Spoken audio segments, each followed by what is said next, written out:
दिल्ली सरकार को 1 साल पूरे हो गए हैं, यानी कि रेखा मंत्रिमंडल को 1 साल पूरे हो गए। प्रेस कॉन्फ्रेंस करें, आइए सुनते हैं। प्रधानमंत्री आदरणीय श्री नरेंद्र मोदी जी के मूल मंत्र सबका साथ, सबका विकास और सबका प्रयास, इस मंत्र के साथ हम मैं की नहीं हम की राजनीति कर रहे हैं। आज 1 साल पूरा होने पे मैं ये दिल्ली वासियों को विश्वास के साथ कह सकती हूं कि दिल्ली में एक सकारात्मक परिवर्तन लाने के लिए हमने हर सेक्टर में काम किया। और विशेष रूप से यदि जब मैं आप सबके बीच में अपनी रिपोर्ट कार्ड पेश कर रही हूं तो प्रमुख बिंदुओं पे मैं चर्चा करूंगी और उसके बाद में ये किताब आप सब तक पहुंचेगी जिसमें हमने अपनी पूरी विस्तृत रिपोर्ट दी है। यदि सर्वप्रथम कहना चाहूंगी, क्योंकि भारतीय जनता पार्टी आदरणीय दीनदयाल उपाध्याय जी के अंत्योदय के विजन के साथ काम करती है। हमारी सरकार ने गरीब कल्याण के लिए अनेकों योजनाओं पे काम शुरू किया। ये 365 के 365 दिन हमने कोशिश की कि रोजाना दिल्ली एक कदम आगे बढ़े वेलफेयर की दृष्टि से, गरीब कल्याण की दृष्टि से। और मुझे खुशी है कि जो पहला दिन था सरकार, पहले ही दिन पिछली 20 फरवरी को हमने अपनी पहली कैबिनेट में जिस निर्णय को हमने लिया वो था आयुष्मान योजना, 10 लाख का हेल्थ कवर। और इस 1 साल में उस हेल्थ कवर के लिए हमारे पास 7 लाख लोग रजिस्टर हुए और आज 30,000 से ज्यादा लोगों ने इस योजना के माध्यम से, आयुष्मान और व्यय वंदन योजना के माध्यम से हेल्थ का लाभ लिया। इस बात की मुझे खुशी है।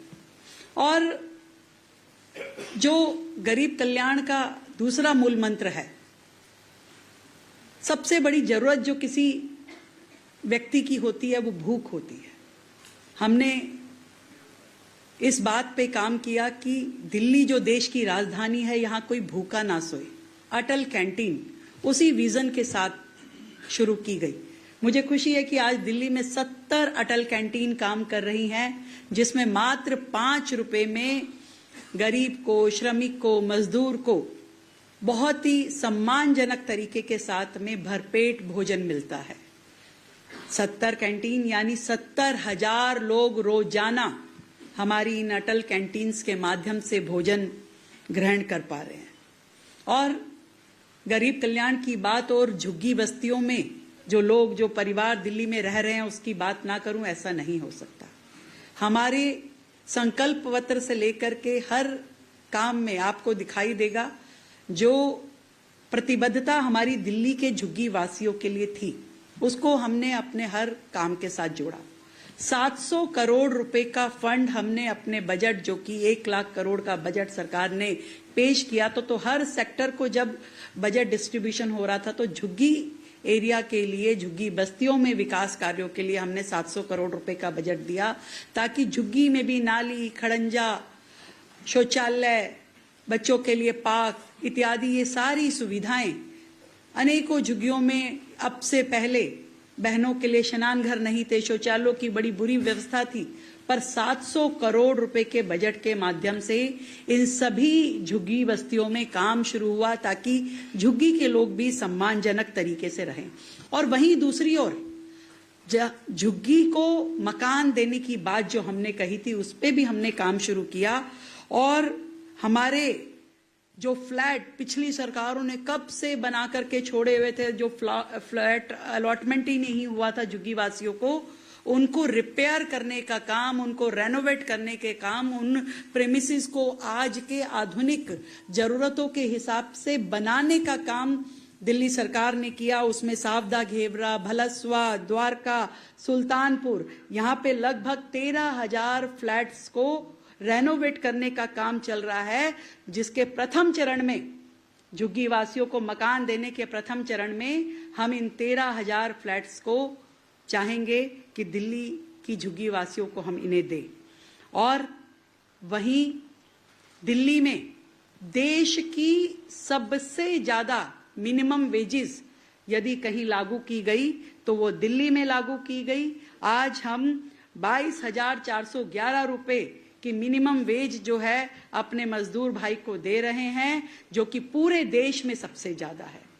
वहीं वो मजदूर और रोजगार वाली बहनें जो अपने परिवार में छोटे बच्चों के साथ रहती हैं और काम पे जाना चाहती है, नौकरी करती है, फैक्ट्री में जाती है, पर उसके बच्चे कहाँ रहें, कहाँ छोड़ के जाए, उस चिंता को जब वो सताती थी, तो उसके लिए दिल्ली सरकार ने 500 पालना केंद्र, क्रच सेंटर्स खोले, जहां वो मजदूर श्रमिक बहन अपने बच्चों को छोड़ के जा सकती है और उन बच्चों का ध्यान रखने के लिए दिल्ली सरकार ने बीड़ा उठाया।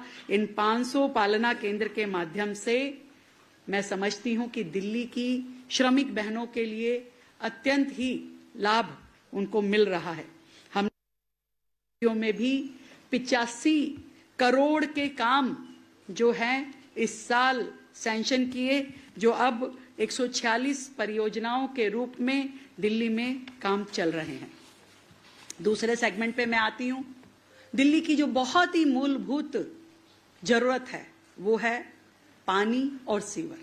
वर्षों से दिल्ली की जनता बड़े बड़े सपने ना देख करके छोटी छोटी जरूरतों पे कंसंट्रेट कर रही थी कि पानी नहीं है दिल्ली में, पाइपलाइन नहीं है, सीवर लाइन नहीं है। उस दिशा में हमने वाटर लाइंस के लिए ट्रांसमिशन जो लाइंस होती हैं उनको 13 किलोमीटर लाइन को हमने रिप्लेस किया और दूसरी ओर जो डिस्ट्रीब्यूशन नेटवर्क है उसमें हमने 172 किलोमीटर लाइन को नया डाला या रिप्लेस किया, 172 किलोमीटर लाइन को, और साथ ही 37 किलोमीटर नई लाइंस डालने के लिए हमने वर्क अवार्ड कर दिए हैं। और सेकेंडरी और डिस्ट्रीब्यूशन जो लाइंस हैं, वाटर लाइंस, 833 किलोमीटर, इनके भी हमने वर्क अवार्ड कर दिए हैं, जो कि दिल्ली में अलग अलग विधानसभाओं में ये काम शुरू होने जा रहे हैं या शुरू हो चुके हैं।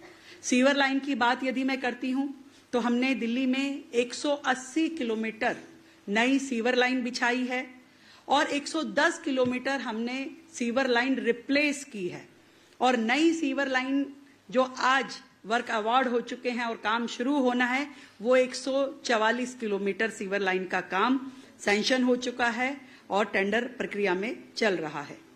मैं जरूर बताना चाहूंगी कि दिल्ली में पानी की समस्या है, उसमें हमने चंद्रावल प्लांट जो कि काफी समय से चल रहा था, काम रुका पड़ा था, उसको हमने बहुत ही स्पीड में करते हुए इस साल उस प्रोजेक्ट को हम पूरा कर लेंगे, जिससे लगभग 9-10 विधानसभाओं की जो है पानी की समस्या दूर होगी।